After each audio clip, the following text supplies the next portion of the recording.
சென்னை, திருவள்ளூர், காஞ்சிபுரம், வேலூர் உள்ளிட்ட மாவட்டங்களில் scrub typhus நோய் பாதிப்பு அதிகரிக்க தொடங்கியிருப்பதாக மருத்துவத்துறை எச்சரிக்கை விடுத்துள்ளது. இந்த பாக்டீரியா தொற்று எதனால் ஏற்படுகிறது, இதிலிருந்து தற்காத்துக் கொள்வது எப்படி என்று இந்த தொகுப்பில் பார்க்கலாம்.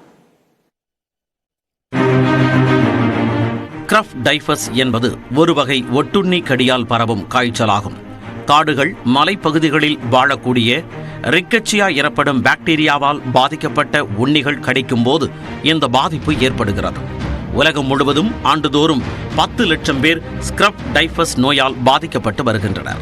தமிழ்நாட்டை பொறுத்தவரை மேற்கு தொடர்ச்சி மலைப்பகுதியை ஒட்டிய மாவட்டங்கள் மற்றும் கிருஷ்ணகிரி உள்ளிட்ட பகுதிகளில் இந்த பாதிப்பு தொடர்ந்து வந்தது. தற்போது இது சென்னை, திருவள்ளூர், காஞ்சிபுரம், செங்கல்பட்டு, திருப்பத்தூர், ராணிப்பேட்டை, வேலூர் மாவட்டங்களில் கூட பரவி வருவதாக மருத்துவத்துறை அதிகாரிகள் எச்சரிக்கின்றனர். ஒரு மனிதர்கிட்ட இன்னொரு மனிதருக்கு பரவாது.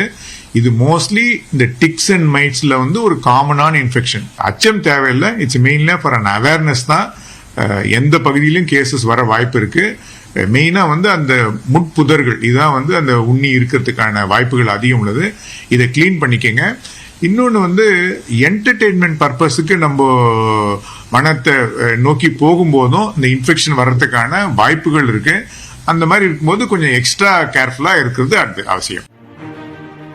இந்த தொற்று பாதிக்கப்பட்ட நபர்களுக்கு காய்ச்சல், குளிர் நடுக்கம், உடல் சோர்வு, உடல் வலி, தலைவலி, இருமல், நெறிகட்டி கொள்ளுதல் போன்ற பாதிப்புகள் ஏற்படுகின்றன.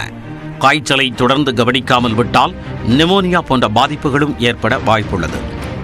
கிளாசிக்கலாக பார்த்தீங்கன்னா எஸ்சார் ஃபார்ம் ஆகும். அதாவது எந்த இடத்துல பூச்சி கடிக்குதோ அந்த இடத்துல ஒரு காஞ்சா மாதிரி ஒரு ரவுண்டாக ஒரு இன்ஃபெக்ஷன் வரும் இனிஷியலாக.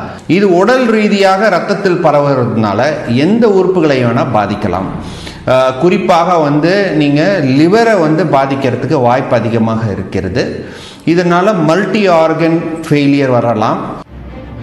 ஒட்டுண்ணி கடிப்பது மற்றும் ஒட்டுண்ணி கடியால் பாதிக்கப்பட்ட வளர்ப்பு நாய்கள், பூனைகளால் மட்டுமே இந்த பாதிப்பு மனிதர்களை தாக்குவதால் அவற்றில் இருந்து விலகி இருந்தாலே இதுபோன்ற பாதிப்பை தவிர்க்கலாம் என்கின்றனர் மருத்துவ அதிகாரிகள்.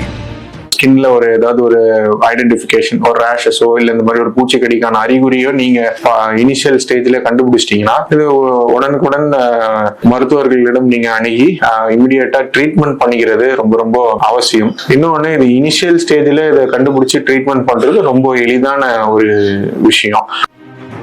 கர்ப்பிணிகள், முதியவர்கள், குழந்தைகள் இந்த தொற்றால் பாதிக்கப்படும் போது முறையான சிகிச்சை பெறுவது அவசியமாகும்.